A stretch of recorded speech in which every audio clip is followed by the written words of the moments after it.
This is the Antwerp maze. Antwerps are naturally bouncy, so all you have to do is continually rotate the maze until the baby Antwerp bounces over to the key, then out through the exit.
Congratulations. You've used the baby Antwerp to get Dr. Cranium's laboratory key from the maze. You add the key to your keyring.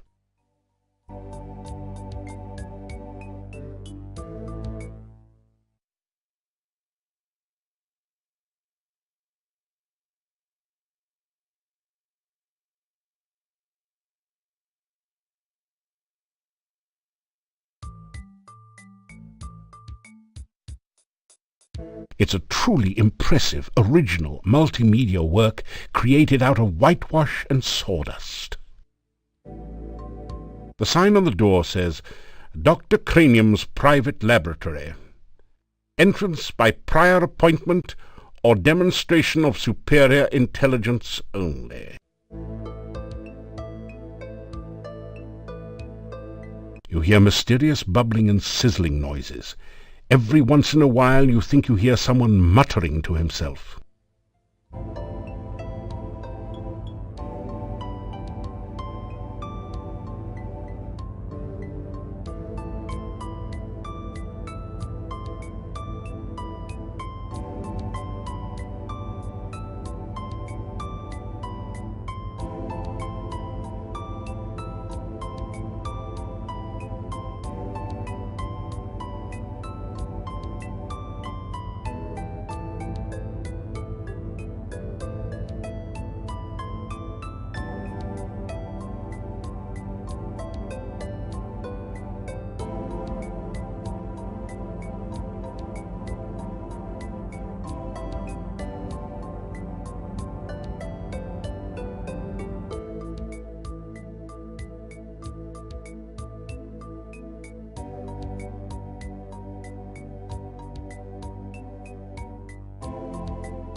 Great! You've managed to find Dr. Cranium's keyhole and open the door. You pass through into Dr. Cranium's private laboratory.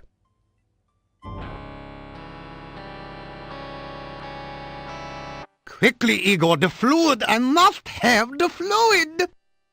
Oh, excuse me. I thought it was Igor coming in to assist me. He helps out in the lab sometimes. Now then, what can I do for you?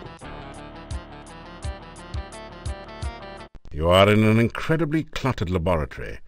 Flasks, vials, jars, and tubing cover every surface. Experiments are in progress everywhere. A contraption looking nothing quite so much as a giant ray gun points towards the operating table. Now wait just a second. There's no such thing as a ray gun in Mordavia, is there? Dr. Cranium looks considerably more like a demented wizard or mad scientist than a real scientist.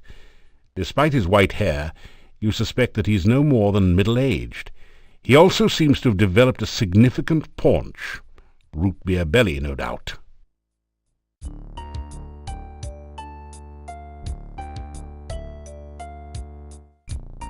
You say hello to the scientist. Welcome to my laboratory. You must have more than the usual intelligence and perseverance to have made it in here.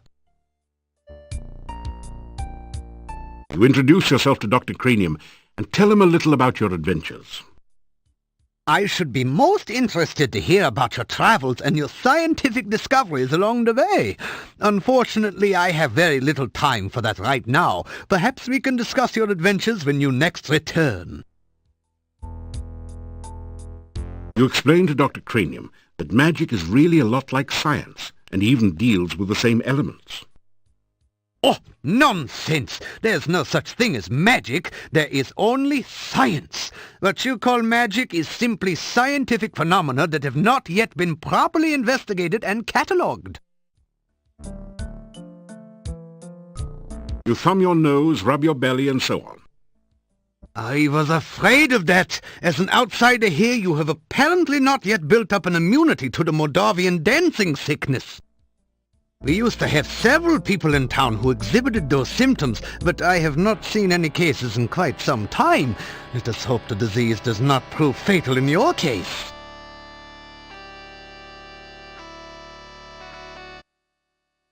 My name is Dr. Cranium. I am Moldavia's chief scientist and a certified genius. Some call me mad, but I much prefer Dr. Cranium. Ah, yes, science. I'm glad you asked. Science is the process of systematically increasing our knowledge of the world through observation and experiment. Unfortunately, some of the townspeople here seem to have no concept of the wonders of science. Some of them even claim my little inventions are magical. Such poppycock. There's no such thing as magic. Still, the townspeople insisted that I should be able to use my magic to cure wounds and sickness. I told them that I am a scientist, not a doctor, but they wouldn't listen. I had little choice but to concoct some simple elixirs. They were childishly pleased. Science is really so simple once you understand it. If you want to improve your stamina, then you should make sure you eat a healthy diet from all the different food groups and get plenty of aerobic exercise. That is science. Oh, you must mean my patented healing drink. You may have my last one. Unfortunately, I have forgotten the formula for its main ingredient. If you can help me remember it, I will be able to make some more healing drinks, although the work is very time-consuming.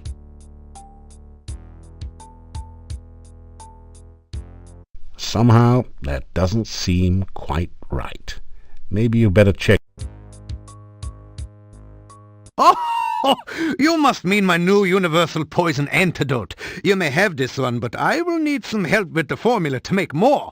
Also, I am afraid I only have time to make one each day. Somehow. You ask Dr. Cranium if he can spare an empty flask for specimen collection. Of course, of course. I am always delighted to assist scientific research of any kind, and I have plenty of flasks. You may have this one.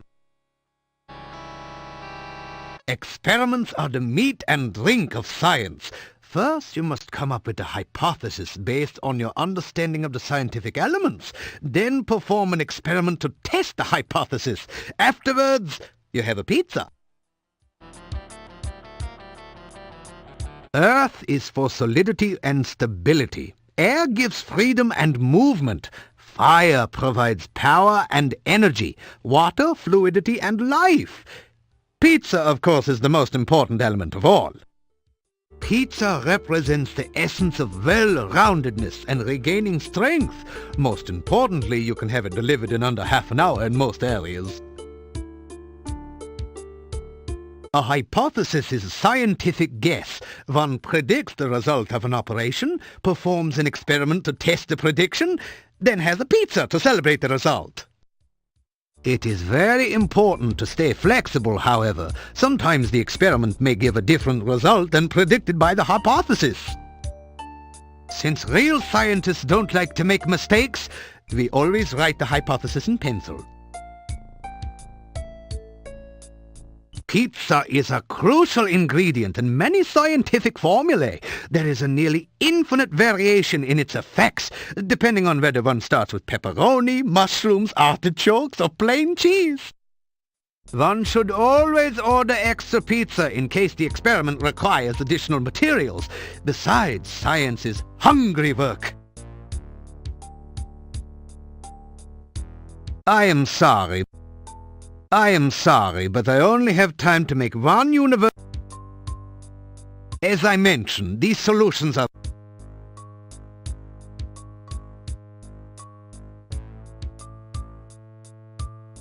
There is, of course, no such thing as magic. There is only science.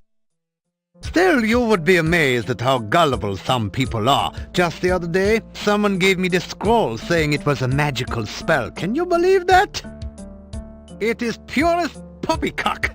Nothing on here makes any sense whatsoever. Here, you may have this as a reminder that magic is a figment of fevered imagination. Only science is real. Obviously, Dr. Cranium needs to take a correspondence course from the famous wizard school. As you read the scroll, you find that you have learned the incantations and gestures with which to cast a glide spell. Then the scroll vanishes. There, you see, it was not even a very good piece of parchment. Fell right apart. Igor is the gravedigger and tombstone carver. Business has been slow lately, perhaps because there are very few people left in town, so Igor sometimes comes in to help me with my work. Igor has had less work of late. The forest is just as dangerous, but there aren't very many people left in town who are stupid enough to go out there at night, you know. I like to think of it as a sort of evolution in action. Igor is carving out quite a niche for himself in the gravestone business. You might say he is well on his way to becoming a rock star. Then again, you might not. The cemetery is outside of town to the east. It has proven a fruitful source of materials for my experiments. There are also some interesting and cryptic puzzles to be solved there. Essential etheric fluid is an important ingredient in my formula for reanimating dead bodies. It contains the essence of the element of water, the most important ingredient in life science. This laboratory is where I perform some of my most important research. Lately, I have been trying to bring life back to a dead body and to brew the perfect cup of tea. Reanimating the dead is just another day's work in the life of a scientist. Even science cannot bring a person back quite the way they were, but one can use scientific principles to restore the semblance of life and energy to formerly dead flesh. The one alchemical combination that I have thus far been unable to fully analyze is that of a good cup of tea. I am sure there must be a way to duplicate the effects of nature, but the results have not been promising so far. Perhaps you would like a cup of spearmint and beefsteak tea? I thought not. This is even harder than rehydration solution and reviving dead tissue. Research is the heart and soul of science. Without constant experimentation to prove or disprove one's hypotheses, the scientist is left trying to solve the world's problems by guesswork. That is hardly the most efficient way to achieve results.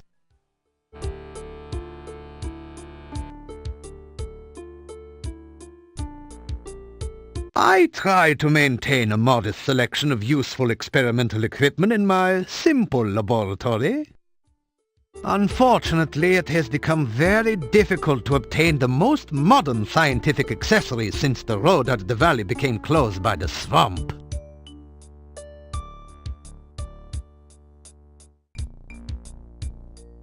Mad?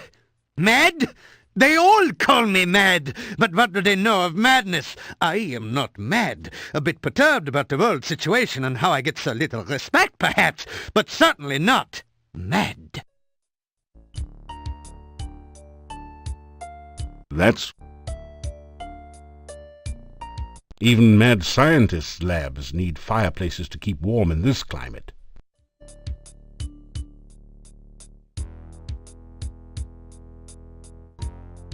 Come back and visit again.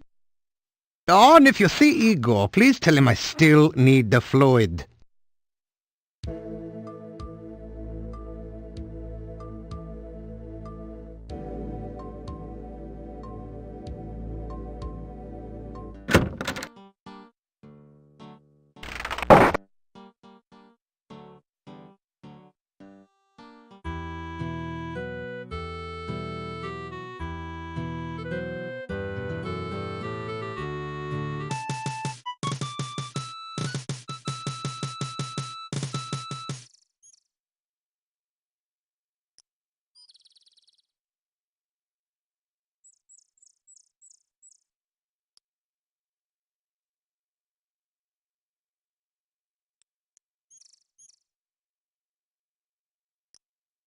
A heavy gate blocks the way to the winding road. Far in the distance you can see a majestic castle. Welcome to Moldavia. It's nice to have some fresh blood around here. We so seldom see strangers. Far in the distance This heavy gate blocks access to the castle road. The gatekeeper is a gaunt, tired-looking man with deep-set eyes that stare intelligently at you.